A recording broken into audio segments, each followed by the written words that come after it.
శాంతి మీకు అనుగ్రహించి వెళ్ళుచున్నాను, నా శాంతిని మీకు అనుగ్రహించుచున్నాను. సో ఇక్కడ దేవుడు ఏమంటున్నాడు? నా శాంతినే మీకు అనుగ్రహించుచున్నాను. సో దేవుడి లోపలనే ఉంటుంది శాంతి. యాక్చువల్గా మనము ఈ లోకంలో శాంతిని వెతుక్కోవద్దండి. ఈ లోకంలో శాంతి లేదు, ఈ లోకంలో నీతి లేదు, ఈ లోకంలో పరిశుద్ధత లేదు. సో ఈ లోకాన్ని వెంబడించినంతసేపు నీకు శాంతి అనేది ఉండదు. ఎప్పుడైతే నువ్వు దేవుణ్ణి వెంబడిస్తావో అప్పుడే నీకు శాంతి ఉంటుంది. ఎందుకంటే ఆయన దగ్గర నుంచే వస్తుంది అది. అందుకే ఆయన అంటున్నాడు, నా శాంతిని నీకు అనుగ్రహిస్తున్నాను అని. సో ఆయన వల్లనే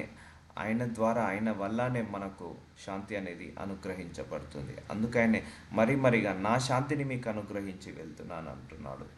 కాబట్టి ఈ లోకంలో శాంతి లేదు. నువ్వు దాన్ని వెంబడించినంతసేపు నీకు మనశ్శాంతి దొక్కుతుంది.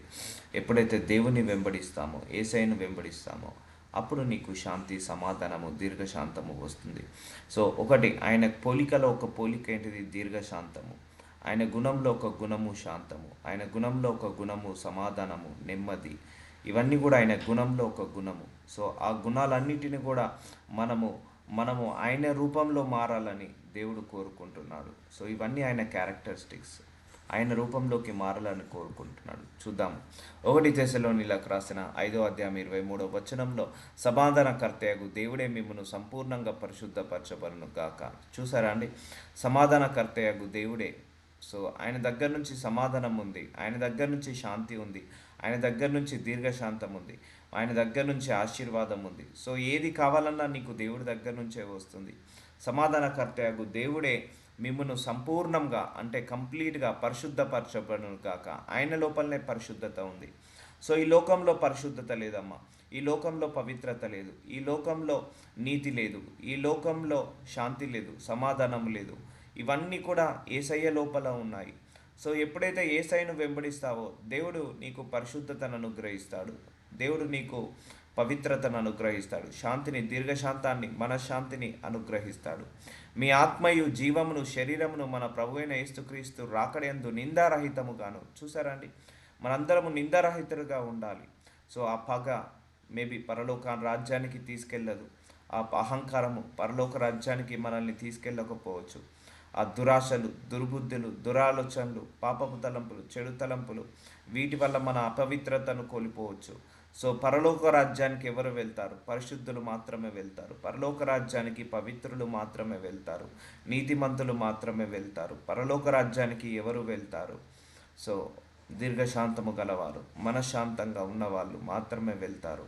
సో అందుకే ఆయన రాకడేందు నిందారహితంగా సంపూర్ణంగా ఉండునట్లు కాపాడబడును గాక. సో మన ఆత్మను, మన ఆత్మీయ జీవితాన్ని కాపాడుకోవాలండి. సో మన లోపలంతా పగతో పెట్టుకున్నాం, మన మనసంతా. అలాంటి మనసు పరలోక రాజ్యానికి వెళ్ళలేదు. ద్వేషంతో నింపుకున్నాము, అలాంటి ద్వేషంతో నిండుకున్న మనస్సు పరలోక రాజ్యానికి వెళ్ళలేదు. సో పరలోక రాజ్యానికి పరిశుద్ధులు మాత్రమే వెళ్తారు. సమాధానకర్తయగు దేవుడే మిమ్మల్ని సంపూర్ణులుగా పరిశుద్ధపరచబడను గాక. సో సమాధానంగా ఉండే వాళ్ళు మాత్రమే పరలోకానికి వెళ్తారు. గొడవలు పడి, కొట్లాటలు పెట్టుకొని, అల్లర్లకు వెళ్ళి, వాళ్ళను ఉచితార్థంగా ఒక మాట అని, వీళ్ళని ఇంకొక మాట అని, సో కొట్లాటలకు వెళ్ళి అల్లర్లు లేపడం, ఇలాంటి వాళ్ళు పరలోక రాజ్యానికి వారసులు కాలేరు. ఎవరైతే శాంతి గుణంతో ఉంటారో, సమాధానంతో ఉంటారో, నెమ్మదితో ఉంటారో వాళ్ళే పరలోక రాజ్యానికి వారసులు అవుతారు. ఇప్పుడు యేసు ప్రభు వారు పరలోక రాజ్యంలో ఉన్నాడు. ఆయన నెమ్మదిగా ఉన్నాడు, శాంతిగా ఉన్నాడు, దీర్ఘశాంతంగా ఉన్నాడు, సమాధానంగా ఉన్నాడు. సో అలాగే మనము కూడా ఉండాలని ఆయన కోరుకుంటున్నాడు. సో ఇవన్నీ ప్యూరిఫికేషన్, మనందరినీ కూడా ప్యూరిఫికేషన్ చేస్తున్నాడు దేవుడు. పరలోక రాజ్యానికి తీసుకెళ్ళడానికి ప్యూరిఫై చేస్తున్నాడు. సో ఒక్కొక్కసారి మనల్ని ఒకరు చెడుగా మాట్లాడాలని తెలిసినప్పుడు మనం రియాక్ట్ కావద్దు. ఆ సఫరింగ్ ఉంటుంది చూసారా, ఆ సఫరింగ్ వల్ల కూడా మనం పరలోక రాజ్యానికి వెళ్ళగలుగుతాము. సో అది ఒక డీప్ సబ్జెక్ట్, మీకు క్లియర్గా ఎక్స్ప్లెయిన్ చేస్తాను. ఆ దేశంలో నేను మీకు క్షేమము కలుగజేసేదను. చూసారా అండి? కొన్ని దేశాలలో క్షేమం ఉండదు, గొడవలు ఉంటాయి. కొన్ని దేశాలలో కరువు ఉంటుంది, కొన్ని దేశాలలో సమాధానం ఉండదు, కొన్ని దేశాలలో సరిగైన పోషణ ఉండదు. సో కొన్ని దేశాలలో ఎప్పుడు యుద్ధాలే జరుగుతుంటాయి, కొన్ని దేశాలలో ఎప్పుడు భూకంపాలు వస్తుంటాయి, కొన్ని దేశాలలో ఎప్పుడు వరదలు వస్తూనే ఉంటాయి. సో ఇప్పుడు ఫర్ ఎగ్జాంపుల్ మన దేశంలో కరువు ఉన్నదండి, మనము సుఖంగా ఉండగలుగుతామా? సుఖంగా ఉండలేము. లేకపోతే మన దేశంలో ఏదైనా వైరస్ ఉంది, స్ప్రెడ్ అవుతుంది ఈ దేశంలో, సుఖంగా ఉండలేము. ఈ దేశంలో అల్లర్లు కొట్లాటలు జరుగుతున్నాయి, సుఖంగా ఉండలేము. అందుకే ఆ దేశంలో నేను మీకు క్షేమము కలగజేసేదను. సో మనం ఉంటున్న దేశంలో కూడా నలుదిక్కుల క్షేమం ఉండాలని ప్రార్థించాలండి. ఒకటి మనము, మన కుటుంబ సభ్యులు, మన రాష్ట్రము, మన దేశము అంతా కూడా సుఖముతో, సౌఖ్యముతో, శాంతితో ఉండాలని మనం ప్రార్థించుకోవాలి. ఇది ఇంపార్టెంట్ అండి. మన కంట్రీ గురించి కూడా మనం ప్రార్థించాలి. దేవుడు నిన్ను ఏ కంట్రీలో పుట్టించాడో ఆ కంట్రీ గురించి ప్రార్థించాలి. ఈ దేశంలో కరువు రావద్దని, ఈ దేశంలో వైరస్లు, ఫంగస్లు, ఫ్లోస్ రావద్దని, ఈ దేశంలో ఎలాంటి అల్లర్లు, అడ్డంకులు, ఇరుకులు, ఇబ్బందులు రావద్దని ప్రార్థించుకోవాలి. మీరు పండుకున్నప్పుడు ఎవడు మిమ్మల్ని భయపెట్టాడు, ఆ దేశంలో దుష్టముఖములు లేకుండా చేసేదను, ఆ దేశంలోకి ఖడ్గము రాదు. ఇప్పుడు చూడండి, ఇప్పుడు ఒక యుద్ధము, ఇజ్రాయెల్లో యుద్ధం జరుగుతుంటుంది ఎప్పటికీ కూడా. అక్కడ ఉన్న వాళ్ళు సుఖంగా ఉండగలుగుతారా? సో అలాగే కొన్ని కంట్రీస్లలో ఎప్పుడు కూడా యుద్ధాలే ఉంటుంటాయి, ఎవరో ఒకరు అటాక్ చేస్తుంటా అంటారు. అలా ఉన్నప్పుడు చిన్నలు కానీ పెద్దవాళ్ళు కానీ ఆ యుద్ధం జరుగుతున్నప్పుడు సుఖంగా ఉండగలుగుతారా? సంతోషంగా ఉండగలుగుతారా? ఉండలేరు. అందుకే ఈ దేశానికి ఎలాంటి యుద్ధాలు రావద్దని, ఈ దేశానికి ఎలాంటి కరువు రావద్దని, ఈ దేశానికి ఎలాంటి రోగాలు, జబ్బులు, ఎలాంటి వైరస్లు, ఫంగస్లు రావద్దని ప్రార్థించుకోవాలి. సో ఇది మరీ ముఖ్యము. ఎందుకంటే దేశం బాగుంటేనే దేశంలో ఉన్న మనం ఇల్లు బాగుంటుందండి. సో ఇది కూడా నేను చెప్పాను, మనశ్శాంతి కరువడానికి కారణాలు ఏంటిది అనేది. సో దేశంలో అన్ని సమస్యలు ఉన్నాయి. సో మనశ్శాంతిగా ఉండగలుగుతామా? ఉండలేము. దేశంలో రోగాలు ఎక్కువ అవుతున్నాయి, మనశ్శాంతిగా ఉండలేము. దేశంలో పొల్యూషన్ ఎక్కువ అవుతుంది, మనం ఆరోగ్యంగా ఉండలేము. సో మన దేశంలో బాగుండాలని మనం ప్రార్థించాలి, మన దేశం బాగుండాలని ప్రార్థించాలి.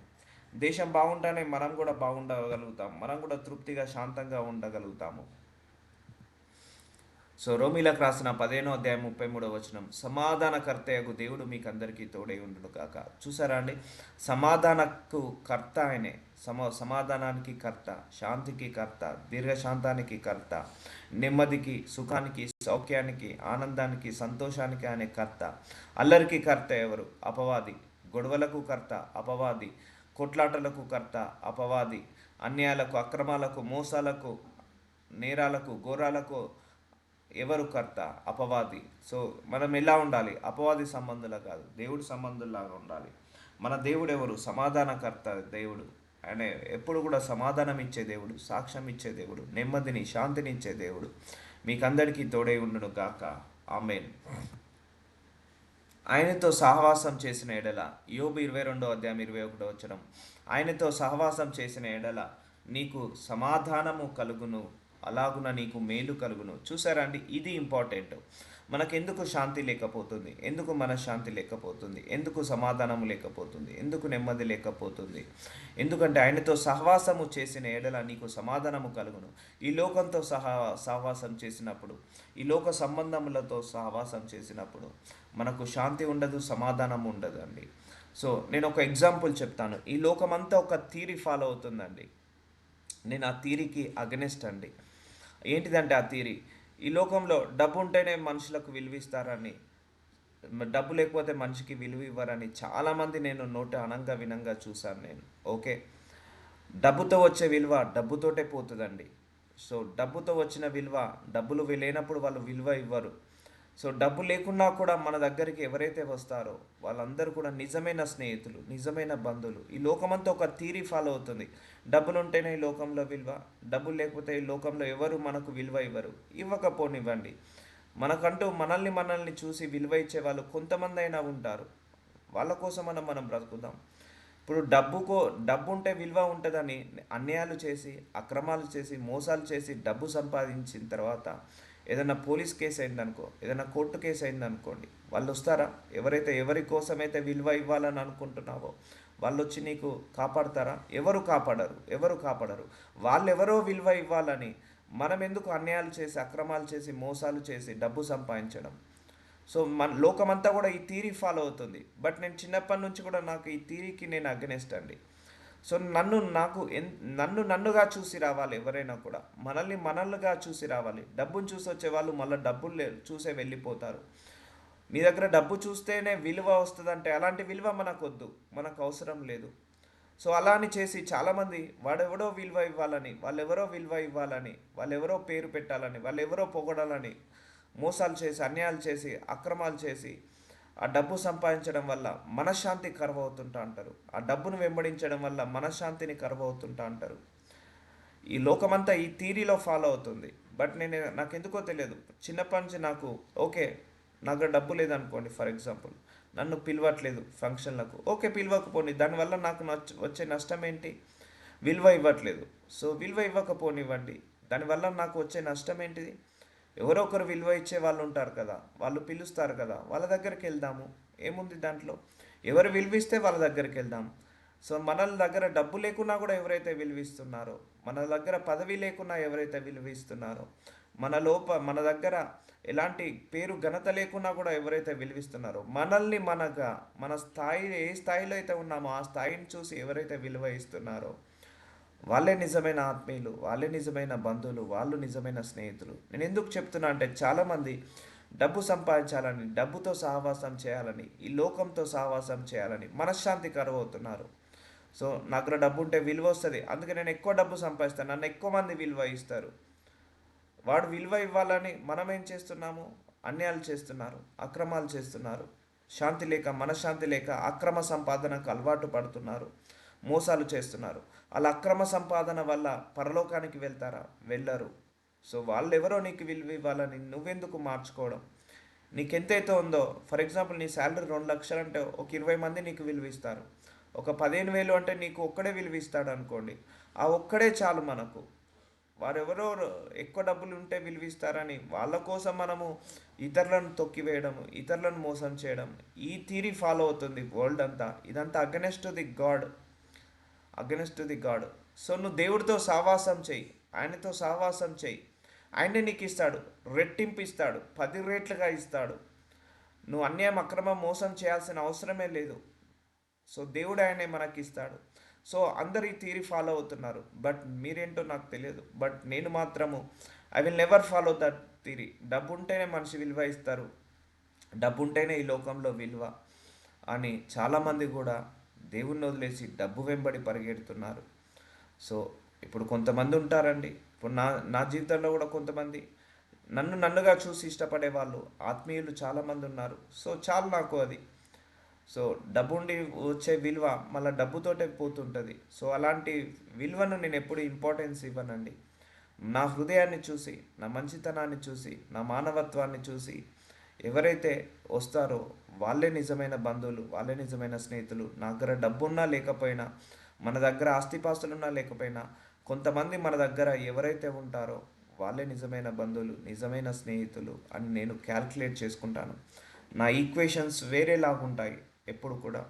సో అందుకే ఆయనతో సహవాసం చేయండి, నీకు సమాధానము కలుగును, అలాగున నీకు మేలు కూడా కలుగుతుంది. నువ్వు డబ్బుతో సహవాసం చేసిన, ఈ లోకంతో, లోక సంబంధాలతో సహవాసం చేసిన, నీకెప్పుడు కూడా డిసప్పాయింట్ అవుతావు, డిమోటివేట్ అవుతావు. రేపు నీకు కష్టం వచ్చినప్పుడు నువ్వు ఎవరైతే విలువ ఇవ్వాలని వాళ్ళ కోసం నువ్వు డబ్బు సంపాదించావో వాళ్ళే నీకు లేకుండా అవుతారు, వాళ్ళే నిన్ను మర్చిపోతారు. వాళ్ళు విలువ ఇవ్వాలని ఎప్పుడు కూడా డబ్బు సంపాదించకండి, వద్దు.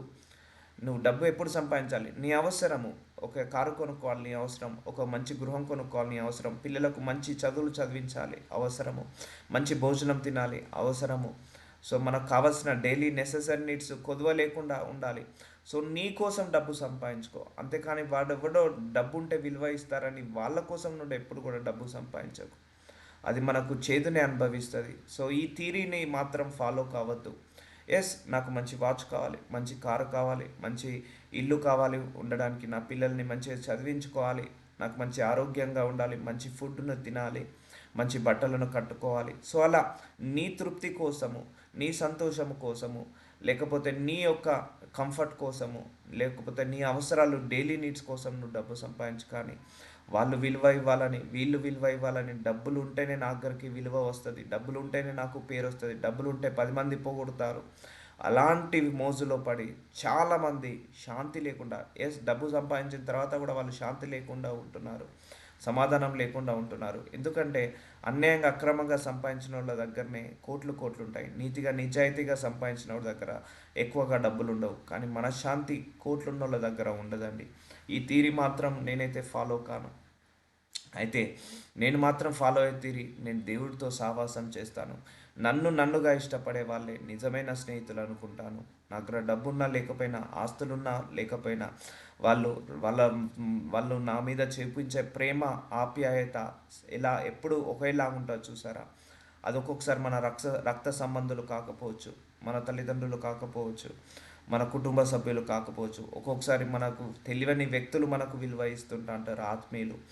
సో అలాంటి వాళ్ళు ఇస్తారు. సో పర్లేదు. సో అలాగనే ఆలోచించుకోవాలి. So end of the day ఎందుకు చెప్తున్నా అంటే డబ్బు మోజులో పడి చాలామంది మనశ్శాంతిని కోల్పోతున్నారు. సో ఉండాలి డబ్బు, నేను కాదనట్లేదు. సో దాన్ని మనం బ్యాలెన్స్ చేసుకుంటూ వెళ్ళాలి. సో ఆయనతో సహవాసం చేస్తేనే మనకు సమాధానం కలుగుతుందండి. అలాగే నీకు మేలు కలుగును. సో నువ్వు ఉన్న దాంట్లో తృప్తిగా ఉండి దేవుడితో సహవాసం చేయి.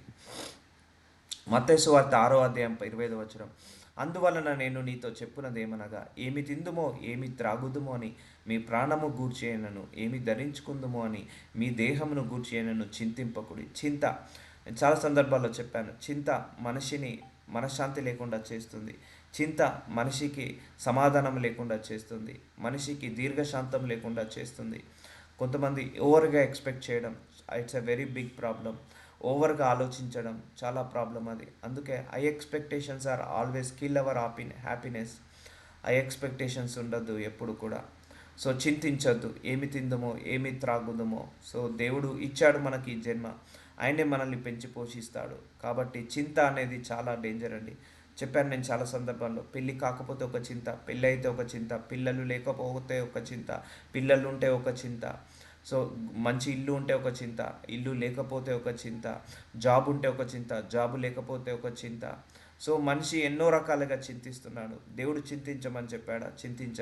చెప్పలేదు. చింతిస్తున్నావు అంటే అక్కడ అపవాది నీ చేత చింతింపలాగా చేస్తున్నాడు. నీ చింత నీ మనసుని కలవర పెడుతుంది. నీ చింత నీ భవిష్యత్తు మీద భయాన్ని కలుగ చేస్తుంది. నీ చింత మనసులో ఉన్న ధైర్యాన్ని కాకుండా అధైర్యాన్ని తెస్తుంది. నీ చింత నీకు దేవుడి మీద అపనమ్మకాన్ని క్రియేట్ చేస్తుంది. మన చింత మనల్ని సుఖంగా ఉండనివ్వదు, శాంతంగా సమాధానంగా దీర్ఘశాంతంగా ఉండనివ్వదు. అందుకే చింతించకండి, ఏ విషయంలోనూ చింతించకండి. ఒకవేళ మీకు ఏదైనా విషయంలో చింత వస్తుందా, ప్రార్థించండి. అయ్యా ఈ విషయంలో నేను చింతిస్తున్నానయ్యా, ప్రార్థిస్తున్నానయ్యా, నాకు ఈ చింత తీసివేయి ప్రభు అని ప్రార్థించండి. దేవుడు ఆ చింతను తీసివేస్తాడు. ఆకాశ పక్షులను చూడుడి, అవి విత్తవు కోయువు, కోట్లలో కూర్చుకొనవు, ఆయనను మీ పరలోకపు తండ్రి వాటిని పోషించుచున్నాడు. చూసారా, మన పరలోకపు తండ్రి ఆకాశ పక్షులను పెంచి పోషిస్తున్నారు. మీరు వాటికంటే బహుశ్రేష్ఠులు కారా? ఆకాశ పక్షుల కంటే మనము శ్రేష్ఠులము కాదా? దేవుడి దృష్టిలో చాలా శ్రేష్ఠులము. చింతించకండి, ఆయనకు తెలుసు మనకు ఏ సమయంలో ఏవి కావాలో. ఆస్తి ఏ టైంలో ఇవ్వాలి, పేరు ఎప్పుడు ఇవ్వాలి, ఘనతను ఎప్పుడు ఇవ్వాలి, నీకు ఏ సమయంలో ఏ ఆశీర్వాదం ఇవ్వాలో ఆయనకు తెలుసు. చింతించకండి, ప్రార్థించండి. ప్రార్థించడము ఆపేస్తే చింతించడం మొదలవుతుంది. ప్రార్థించడం మొదలు పెడితే చింతించడం ఆగిపోతుంది. సో చింత వల్ల మనశ్శాంతి కరువవుతుంది. చింత వల్ల మనకు అనారోగ్య సమస్యలు వస్తాయి. చింత వల్ల మనము సుఖంగా ఉండలేము, సంతోషంగా ఉండలేము, ఆనందంగా ఉండలేము. అందుకే మీ పరలోకపు తండ్రి వాటి పోషించుచున్నాడు. పరలోకపు తండ్రి అందరినీ పోషిస్తున్నాడు. కాబట్టి వాటికంటే మనము బహుశ్రేష్ఠులము. మీలోనెవడును చింతించుటేలా తన ఎత్తు మూరడు ఎక్కువ చేసుకొనగలడు. సో చింతిస్తే వల్ల మనకు అనారోగ్య సమస్యలే కానీ, నష్టాలే కానీ, లాభాలు లేవండి. మనం చింతించడం వల్ల అనేకమైన అనారోగ్య సమస్యలు, ఆర్థిక సమస్యలు, కుటుంబ సమస్యలు ఇవన్నీ వస్తాయి చింతించడం వల్ల. మనం చింతించడం వల్ల ఏది మారదండి. మనం ప్రార్థిస్తేనే మారుతుంది. మనం ప్రార్థిస్తేనే అనారోగ్య సమస్యలు పోతాయి, ప్రార్థిస్తేనే కుటుంబ సమస్యలు పోతాయి. భర్త బాగాలేడా, చింతిస్తే భర్త బాగుపడడండి, ప్రార్థిస్తేనే భర్త బాగుపడతాడు. అలాగే భార్య బాగలేదా, సో భార్య గురించి ప్రార్థిస్తేనే భార్య బాగుపడుతుందండి, చింతిస్తే బాగుపడదు. పిల్లల గురించి చింతిస్తే బాగుపడరు, ప్రార్థిస్తేనే బాగుపడతారు. సో సమస్తాన్ని చింతతో కాకుండా సమస్తాన్ని ప్రార్థన చేసి నీ యావత్ చింతను జయించమని దేవుడు చెప్తున్నాడు. మనం చింతించినంత మాత్రాన ఏది మారదు, ఎవరు మారరు, ఎవరు కూడా మారరండి. ఎవ్వరు కూడా మారరు, మన పరిస్థితులు కూడా మారవు. చింతించిన మారినంత మాత్రాన దానివల్ల మనకే బీపీ పెరుగుతుంది, షుగర్ పెరుగుతుంది, నరాల నొప్పులు వస్తాయి, మెడ నొప్పి వస్తుంది, తలనొప్పి వస్తుంది, అనారోగ్య సమస్యలు పాలవుతాము. అనారోగ్య సమస్యల వల్ల మళ్ళీ హాస్పిటల్లో అడ్మిట్ అయితే దానికోసం డబ్బు ఖర్చు అవుతుంది వృధాగా. ఆర్థిక సమస్యలు మొదలవుతాయి. చూసారండి, ఒక చింత వల్ల మనిషికి ఎన్ని నష్టాలు ఉన్నాయో. సుఖంగా ఉండలేము, మనతో పాటు ఉన్న వాళ్ళను సుఖంగా ఉండనియలేము. సో అందుకే చింతించకండి. కాబట్టి ఏమి తిందుమో, ఏమి త్రాగుదమో, ఏమి ధరించుకుందుమో అని చింతింపకుడి, అన్య జనులను వీటిని విషయమై విచారింతురు.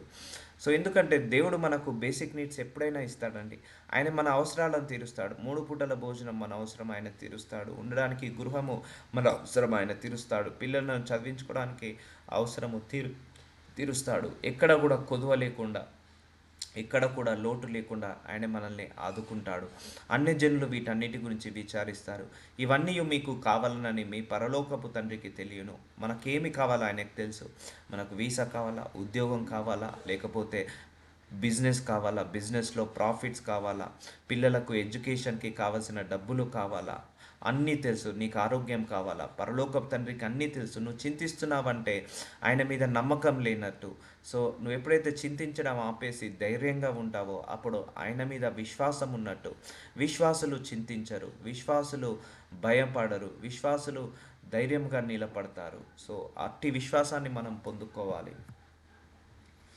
సో కాబట్టి మీరు ఆయన రాజ్యమును నీతిని మొదట వెతుకుడి. సో మత్తయి సువార్త 6:33 నీకు శాంతి కావాలన్నా, దీర్ఘశాంతము కావాలన్నా, మనశ్శాంతి కావాలన్నా, నెమ్మది కావాలన్నా, సమాధానము కావాలన్నా, నీకు ధనము కావాలన్నా, ఐశ్వర్యము కావాలన్నా, పేరు కావాలన్నా, ఘనత కావాలన్నా, ఉద్యోగం కావాలన్నా, గర్భఫలము కావాలన్నా, పెళ్ళి కావాలన్నా, ఏ ఆశీర్వాదం కావాలన్నా, ఏది కావాలన్నా కూడా, సంతోషము ఆనందము కావాలన్నా మొట్టమొదట ఆయన రాజ్యాన్ని, ఆయన నీతిని వెతకాలి. అప్పుడే మీకు అన్నీ అనుగ్రహింపబడును. నువ్వు ఆయన నీతిని, ఆయన రాజ్యాన్ని వెతకకుండా నీకు శాంతి ఉండదు, సమాధానం ఉండదు, దీర్ఘశాంతం ఉండదు, నెమ్మది ఉండదు, ఏది ఉండదండి. ఎప్పుడైతే ఆయన నీతిని, ఆయన రాజ్యాన్ని మనం వెతుకుతామో అప్పుడే మీకు అన్నీ అనుగ్రహించబడతాయి. నువ్వు ఆయనను వెతుకు చాలు. నువ్వు డబ్బును వెతకకు, లోకాన్ని వెతకకు, లోక సంబంధాలను వెతకకు, ఆయనను వెతుకు చాలు. అప్పుడు నీకు దేవుడు నీకు సమస్తాన్ని అనుగ్రహిస్తాడు. రేపటి గూర్చి చింతింపకుడి. సో రేపు ఏం జరుగుతుందో, రేపు ఎలా ఉంటుందో వీటి గురించి మనం చింతించొద్దు. రేపు దినము దాని సంగతులను గురించి చింతించును. ఏనాటి కీడు ఆనాటికి చాలును. కొంతమంది 10 సంవత్సరాల తర్వాత ఏం జరుగుతుందో దాని గురించి చింతిస్తారు. ఆ 10 సంవత్సరాల వరకు మనం బ్రతుకుంటామో లేమో తెలియదు.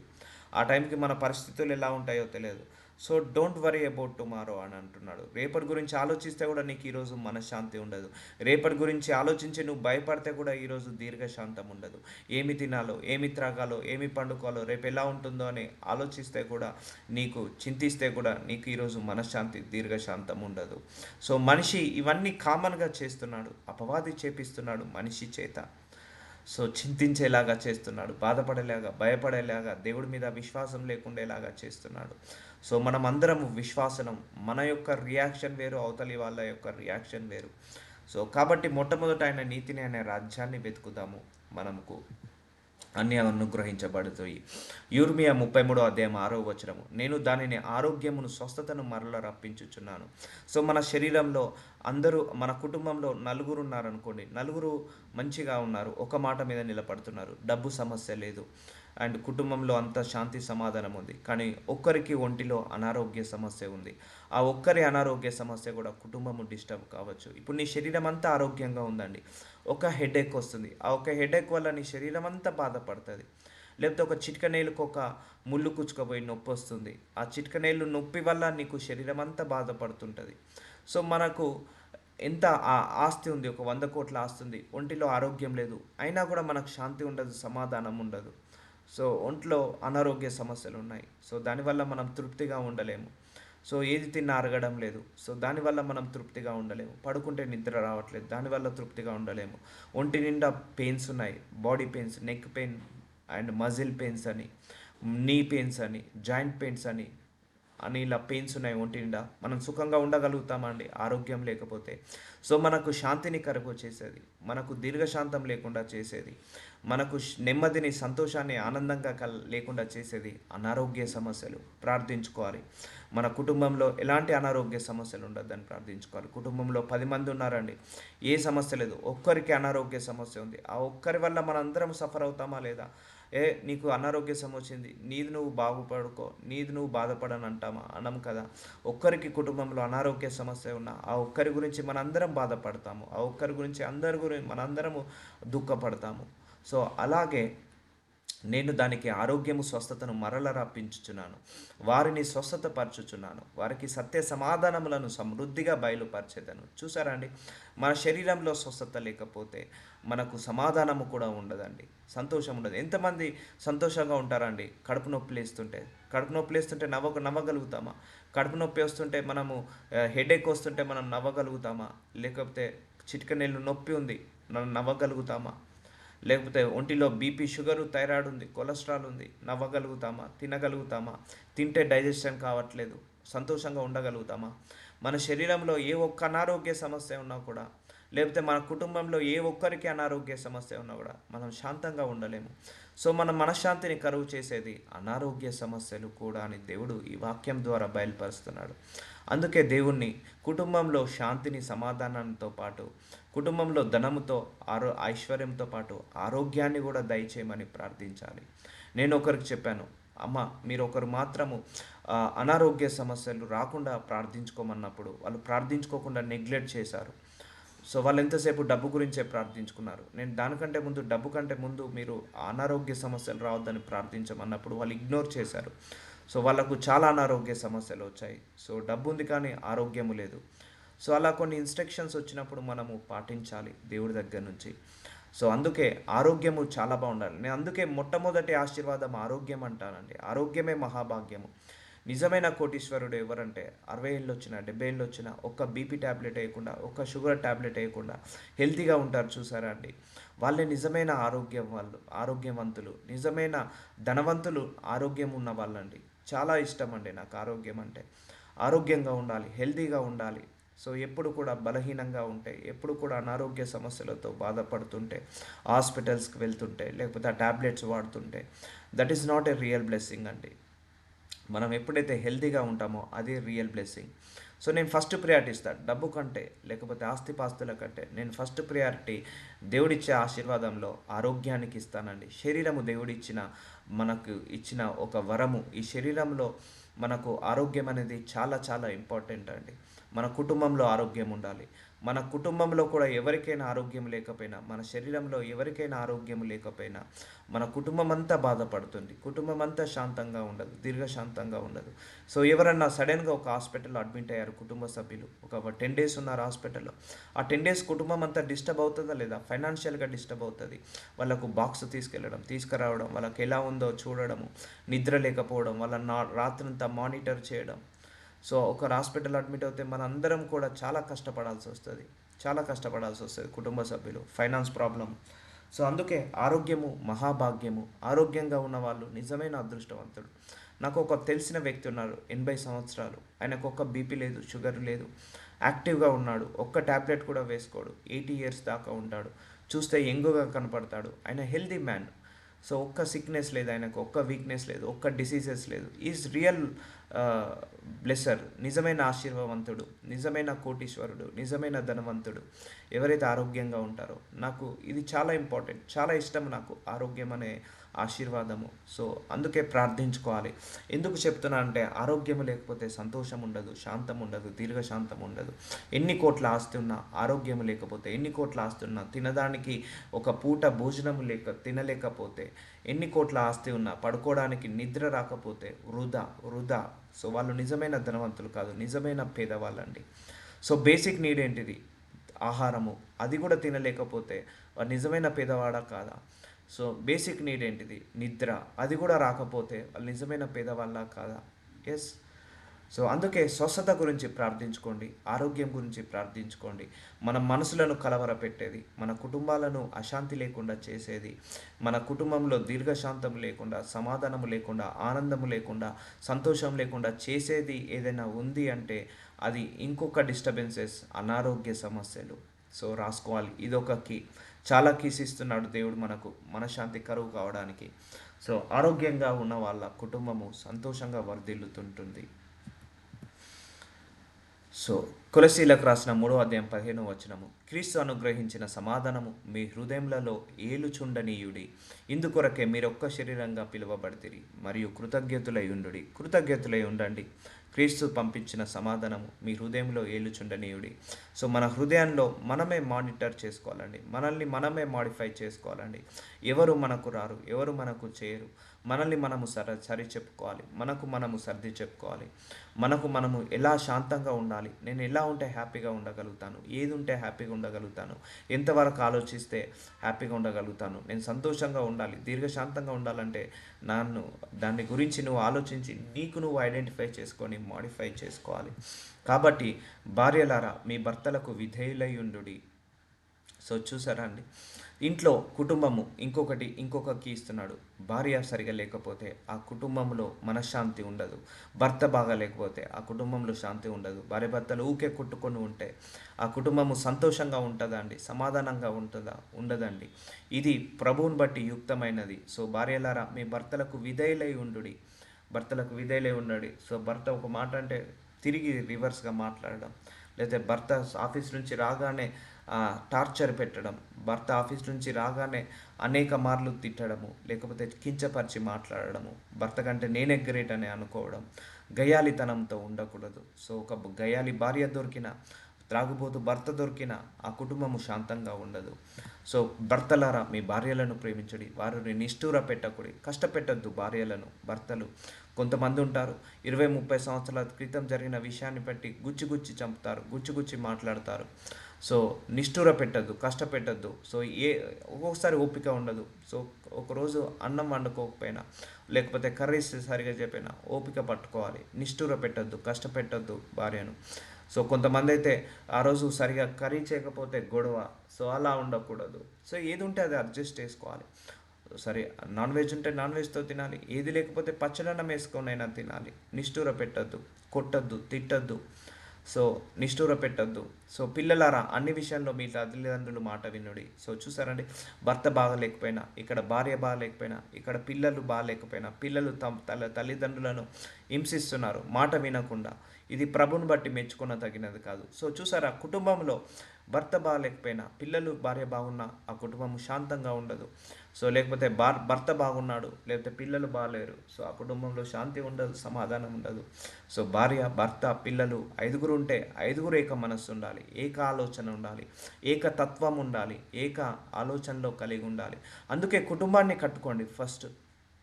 ఒకటండి, మన కుటుంబాన్ని మనమే కట్టుకోవాలి. సో అది ఎవరు కట్టలేరండి. నువ్వు, నీ భర్త, నీ పిల్లలు, అంతే. దట్ ఈజ్ యువర్ లైఫ్, అంతే. That is your family.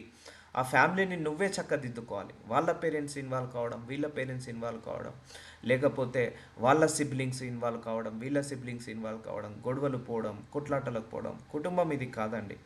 కుటుంబం ఎప్పుడు నెమ్మదిగా ఉంటుందంటే 4 5 ఒక్క మాట మీద నిలబడతారు చూసారా, ఆ కుటుంబాన్ని దేవుడు ఆశీర్వదిస్తాడు. అందుకే పిల్లలారా అన్ని విషయంలో మీ తల్లిదండ్రుల మాట వినుడి, ఇది ప్రభువుని బట్టి మెచ్చుకొన తగినది. సో పేరెంట్స్ అండ్ పిల్లల్ని ఇష్టపడాలి, ప్రేమించాలి. అండ్ అప్పుడే పిల్లలు కూడా పేరెంట్స్ని ఇష్టపడతారు. సో ప్రేమతో కట్టుకోవాలి కుటుంబము. అందుకే నీ కుటుంబము, మీ 4 ఉన్నారా, మీ కుటుంబాన్ని ఎవరితో ఇన్వాల్వ్మెంట్ చేయకండి. దానివల్ల గొడవలు, కొట్లాటలు పెరుగుతాయి. కుటుంబాన్ని మనము కట్టుకోవాలి. ఆ దేవుడిచ్చిన మన బాధ్యత. భార్యను చూసుకోవడం మన బాధ్యత, భర్తను చూసుకోవడం మన బాధ్యత, పిల్లల్ని చూసుకోవడం మన బాధ్యత. సో ఈ బాధ్యత మనం సక్రమంగా వహించాలి.